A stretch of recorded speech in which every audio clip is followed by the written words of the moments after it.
Listen to the Taz and the Moose podcast on demand on radio.com. It would have been nice to see Tiger Woods win it. He looks his age, especially when he takes his hat off. Tiger looks like a dad now. Yeah, when he has the hat on, I feel like he's still 25, 28 years old. Right. When he takes the hat off, he looks 40 years older. He has the hat on. He looks like the kid out of Stanford. And when he takes the hat off, he looks like a professor. Yeah. Download and subscribe to the Taz and the Moose podcast on the new radio.com app. On the line with us is the manager of the Philadelphia Phillies, Gabe Kapler. Hi, Gabe.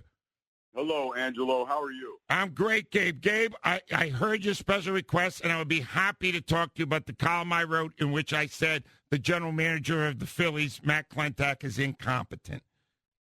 Great. I appreciate you giving me an opportunity to respond to that. I promise I'll answer all of your questions, and I know you've been talking nonstop about this article. Yep. I guess I want to start with the reason I come on your show every week, Angelo, is to answer your questions. I have a responsibility to you and to your listeners, right? You know that. Yes. And you know I believe that you and our fans are stakeholders. So it's my responsibility, as we've talked about, to come on and explain decisions, even when it's sometimes uncomfortable or when you and I disagree on a matter, Angelo. Is that fair? Yes. Okay. At the same time, I believe you have a responsibility to your listeners to provide them with the most accurate takes possible. And when I identify that you might not be, I feel it's my responsibility to bring that to you as well. I thought that your article was disrespectful to a man that gives everything he has to bring a World Series championship to Philly. So I work with Matt every day. I see firsthand how much this man cares. And much more importantly, your article, it just wasn't accurate. Had we made the playoffs this year, 2018, it would have been the fastest rebuild in modern baseball history. Now, if we make the playoffs next year, it will tie the Houston Astros for the fastest rebuild. So Matt took a team that had lost 277 games, Angelo, in the 3 years prior to him coming in, and he turned it into one of the youngest rosters in the league. We fielded the youngest everyday group for most of the 2018 season. Did our performance the last 45 games of the season suck, Angelo? Yes, absolutely. You're hearing me say it. It sucked. I was sick over it every single night, and I will be until opening day of 2019. But at the beginning of the season, Vegas odds had us at 75 or 76 wins. We beat that line, Angelo. We improved by 14 games over last season. Only 3 teams in baseball did more than that. We played meaningful games in September. We will be better in 19. Those are not the numbers of a man who is incompetent or who doesn't care about bringing a trophy back to Philadelphia. And I take issue with what you said. I'm a compassionate, competitive man. But generating anger for the sake of anger means you end up just flat out wrong like you were in that piece. And that isn't what the Phillies need. You've been angry about the team year in and year out, and yet still a team that got worse every single year since 2011. You were angry about it. Now it's getting better. But you're still doing the same thing, Angelo. So you had talked about the definition of insanity. I'd take a minute to look in the mirror about that. Okay, can I respond now? Absolutely. All right. First of all, if you would like to cite history, I'll cite some also. No team in the history of baseball was ever 15 games over 500 with 113 games to go and finished under 500. When I speak, Gabe, and all you just illustrated right there is that you join Andy McPhail and Matt Klentak in being completely out of contact with the fans in this city. When I write a column, it represents not just how I feel, but the hundreds of phone calls I take every week and have been doing for 29 years in this city, right? Some of you guys were nowhere near this city when I was talking to these fans. These fans are completely detached from your organization right now. They proved it during a pennant race when they didn't turn out to support the team. Basically, Matt Klentak in 3 years that he's been here, has put 2 people on the roster that are true building blocks, and those are Rhys Hoskins and Aaron Nola. And all the rest of them are interchangeable parts. You got Rhys Hoskins playing in left field when he has a terrible WAR, should be at first base. You're putting a guy who was originally a catcher as your third baseman, showing a complete contempt for defense. When I write what I write, Gabe, it's represented by hundreds of people who are thinking the way I am. So your perception may be real positive about the team, but that doesn't mean it's reality. It's only your perception. I don't think that my perception right there was slanted positively at all.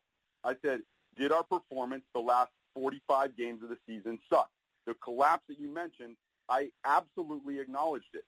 You don't acknowledge my acknowledgement of it. And I'll take it a step further.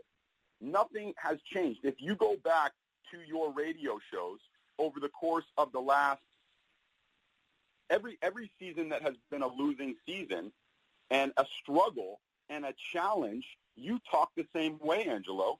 So this is no different. You're not different in 2018 than you were in 17 or 16. Then how did I last this long? I've been doing this for 29 years. Congratulations. Maybe because my voice resonates with your customers. You don't last 29 years in the city, Gabe, if you are not speaking on behalf of the people who listen to you.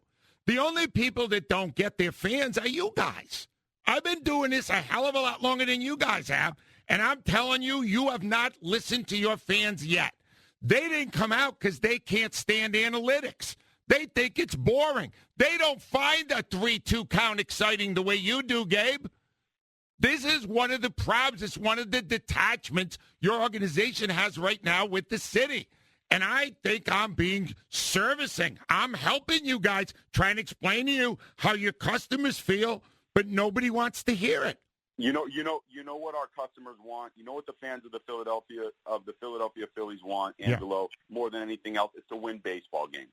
Right. Our job is to put our players in the best position to win baseball games. Our job is to accumulate players that can help us win baseball games. Those action steps are being taken. Those are the ones that I would expect that you would share with your fans and acknowledge are happening. On the flip side, we are not tone deaf. We understand and care for the opinions of our fans. We absolutely want to stand by their side and feel the pain of a loss right with them. Our job is to make continual improvements every single day. There has been improvements made, and we're not asking anything other, and this is directed directly at you, Angelo, is to take a view of both sides. And you, in that article, you did not take a view of both sides. No, I'm not required to. I'm an opinion writer. I give opinions. I don't believe your side. I give the side of what I believe is right. And I believe you guys, you know what? Of all the guys, Gabe, the one I'm least annoyed with is you. Andy McPhail's never around, never talks to anybody in this city. Matt Klentak flies out to Colorado to talk to 2 beat reporters, and then 4 days later does his news conference. You guys don't get it. I'm positive you don't get it. All right, let's address that directly. All right. It's my job to be accountable. Do I come on your show every week and answer every one of your questions? Yes, you do. And I respect that. Okay, so Matt and Andy are trusting me to answer the questions. Here I am. I'm not shying away from them. Never once have I said I won't answer one of your toughest questions. And in fact, I'm happy to do it. I'm happy to continue to do it. And you know what? Like your tactics, they're not exactly. Well, I'll take a step back. I don't want to get into a back and forth with you on this. Okay, then let me go to the next thing because it's kind of ironic. I really enjoyed you being negative this morning because you never have before.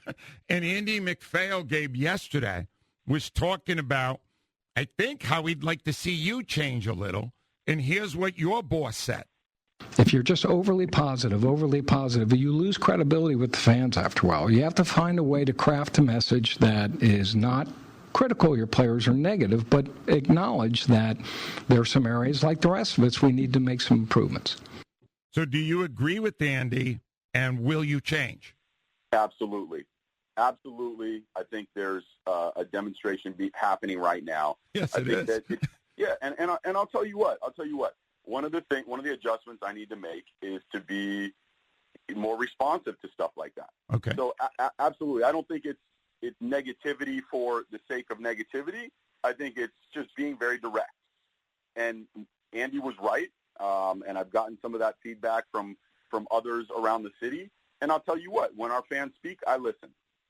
Okay, well, I appreciate that, and if this is a step in that direction, I think we'll all appreciate it because it's a little bit more honest than the other way. But I respect that also. I do, Gabe.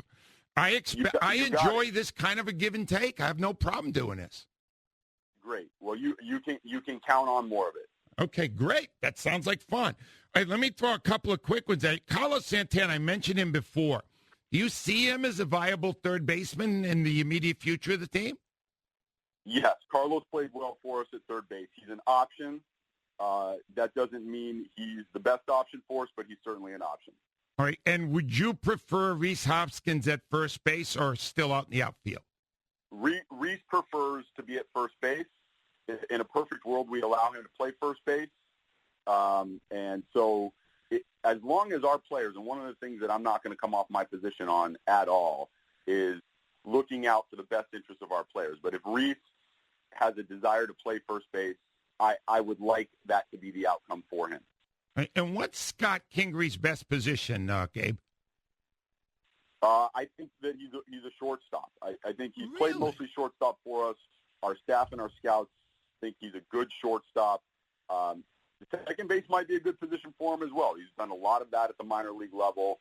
And, by all accounts and reports, by me watching video, he's a very good second baseman as well. It's really nice for him to have the flexibility to play both. And obviously, as you know, he can run out there into center field and do a good job out there. Right now, he's a high-quality, above-average shortstop. Wow. And do you think that all the roster moves that were made from the trade deadline on had any effect on the culture and in any way impacted the collapse at the end?